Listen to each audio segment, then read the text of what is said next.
Welcome back for another video. Today is another video on the 86, and I'm super excited about this video because I am a huge nerd when it comes to IAT temps. I don't know why, I'm obsessed with them. So today's video, I'm gonna be kind of going over the whole IAT thing with the stock like duct and then with a velocitech duct. And I'm gonna actually do some experimentation, not just throw it on and tell you it works and hope that it works and you guys believe me. So I'm gonna do that. Also, since I gotta take off the front bumper, I have some clear ones of these, so I'm gonna go ahead and throw those on. This isn't a video on how to do that. It's pretty simple. You take it out, you replace it, that's it. So I'm gonna go to my velocitech duct and we're gonna unpackage this. I did a little bit just so I can see everything was in here, but I'm actually gonna take it all out and show y'all.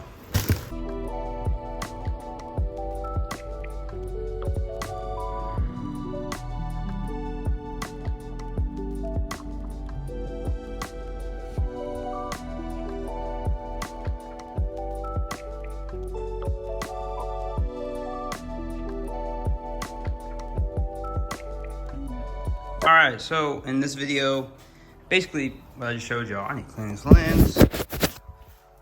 Ooh, much better. So this is the velocitech duct.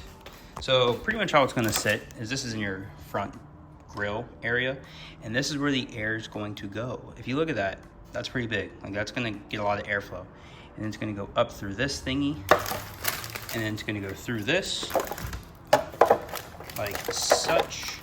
And then this goes right into your air box. Oh gosh, if I didn't just break it already. And then it comes with all the hardware, super cool. More hardware, super cool. And go back to the car. What I'm talking about is it's gonna go right in here. Like it's literally gonna feed right into the air box. And the filter sits right here. And then obviously it goes into your intake.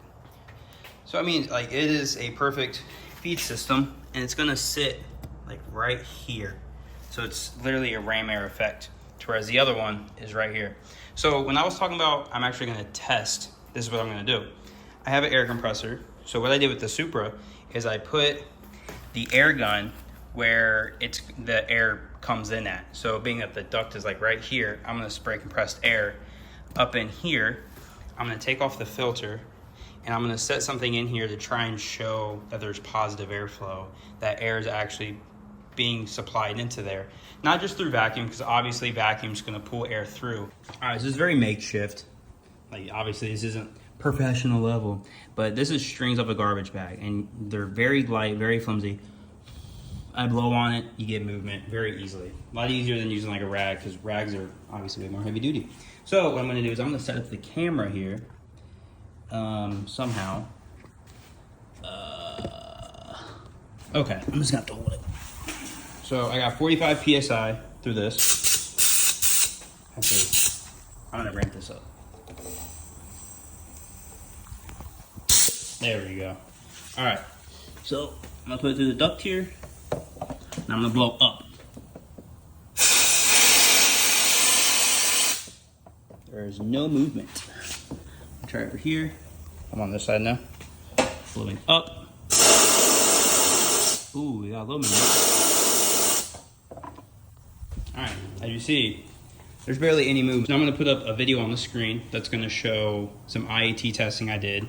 It's way hotter right now. It's like 90-something degrees outside. But I wanna do it somewhere where it's a little more easier for me to get consistent data logs. So this video is where it's only 75 degrees outside. So put that up now. So this is with the factory little duct. I've been driving about 30 minutes now. So factory duct, 88 degrees, basically 89 degrees. Yeah, see 89 degrees. My intake temps, ambient temp is still 75 degrees. So what is that, 14, almost 15 degree difference. All right, so to remove this front bumper, it looks fairly easy. Take a bunch of 10s, I think, and then a bunch of clips. Same with the sides. There's a couple little clips here, boom, boom, boom. One on the bottom, and then same for the other panel. This isn't a video on how to take your front bumper off. It's pretty self-explanatory. Front bumper is off. Literally, that was probably the easiest bumper I've ever taken off in my life. Like that was so easy. There was like 4 bolts and just a bunch of clips. It's wild that people make a whole YouTube video on just how to take off the bumper. So this is the factory little setup they got. So why I blew air right here is because you can see right here, this is the mesh. So if air will go through here, and it's supposed to come up through these holes, and then just through the vacuum of the engine, pull air in. Look, that's a Subaru. But it's gonna remove all of this, and it's gonna go here, and it's gonna come under, and it's gonna be right here. Just get massive airflow, dude. All right, well, oh, look at that. That's cool. Look at it. It's got little like ducts on it to help guide more air, so it's just not kind of going off willy-nilly. But while I'm in here, I'm gonna go ahead and replace these orange side markers. New clear side markers on. Looks sick. Love them. Already looks awesome. All right, so I just want to show this real quick. So you got your factory vents right here. Where are they at? Right there. Goes through it. I just wanted to show this because I thought this was interesting. So they have it open right here to where the air can come up. Open here to where the air can go sideways. And then it's open up front to where the air can go forward. And then it's open right here. I'm kind of curious on what like the concept behind all that was. If it allows more air through like suction through the wheel well sort of thing. I don't know the correct terms. To where it's going to pull more air. I don't know. Curious. I thought it was kind of neat though. Okay, now it's time to start on what the main video is for. I'm gonna start removing this stuff. Looks relatively easy. Looks like 10, 10, and then a couple clips. And then clips down here. Look how clean this radiator and AC condenser is. Obviously you can't see much of the radiator, but the AC condenser, crisp. All right, and it's removed. Super simple, guys. This car is so simple to work on compared to the Supra. So yeah, it's just them push clips and then them 2 bolts.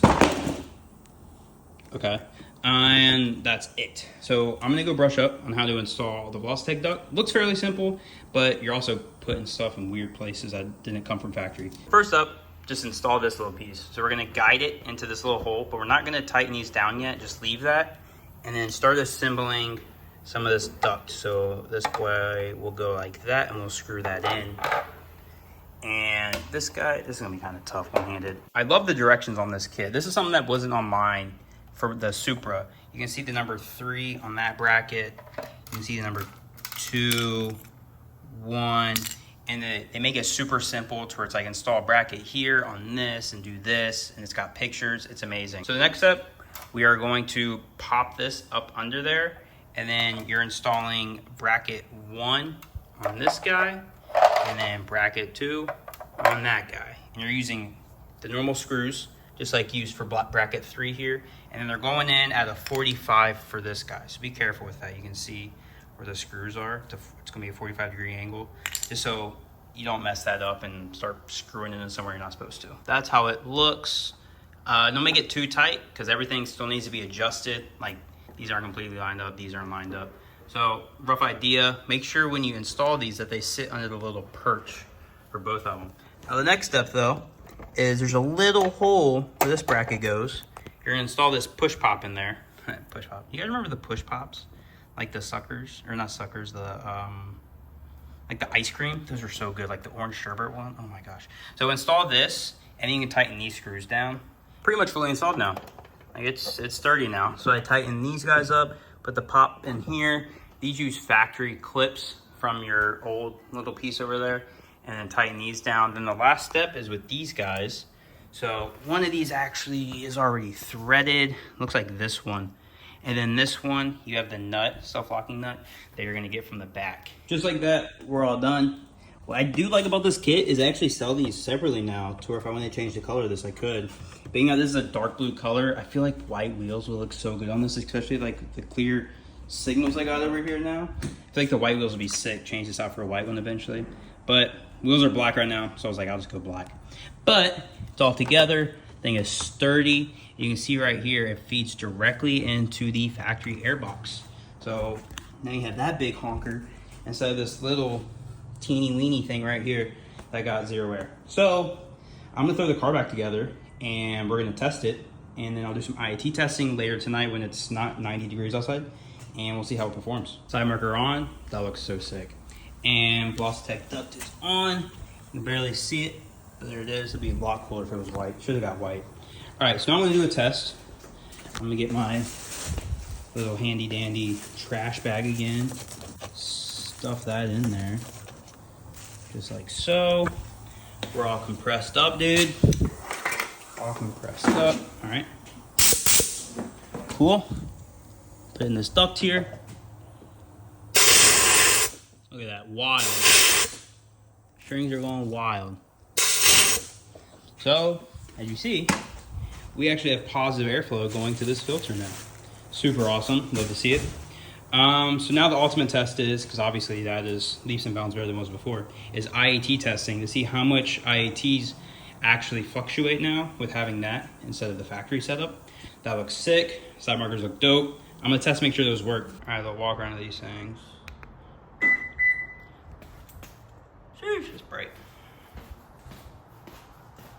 And they working, we straight. All right, so it's the next day. I waited till conditions were similar. It's not actually 86 degrees outside. Not sure why it says that. It says right here it's 73. Yesterday it was 75, so it is a couple degrees cooler, 2 degrees roughly cooler. But it still says 80.6. Just finished up my little experiment there. Hopefully you guys like that one. Clear side markers, sick. All right, one-handed. I think this thing was a dub. We saw that intake temps did drop, and the fact that blowing air into it obviously supplies more air to the filter than right here, just through a ram air effect. If you guys don't really know, cooler air means more oxygen, means more power, also increases gas mileage. So it's such a simple mod to do. It's relatively cheap. I think it was like 140 bucks for this thing.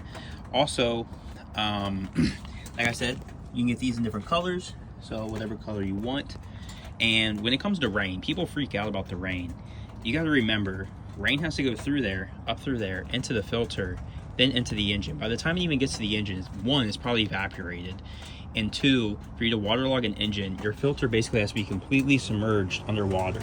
Like this little thing supplying water up here, going through the filter and then through the carbon filter, and in there, you have nothing to worry about. I'll give you guys some revs. I think some people will be interested in that. I did notice when I would drive and had the windows down, I could hear the initial, like, you know, like the sucking noise. And I'll end the video there. So I'll see you guys in the next one.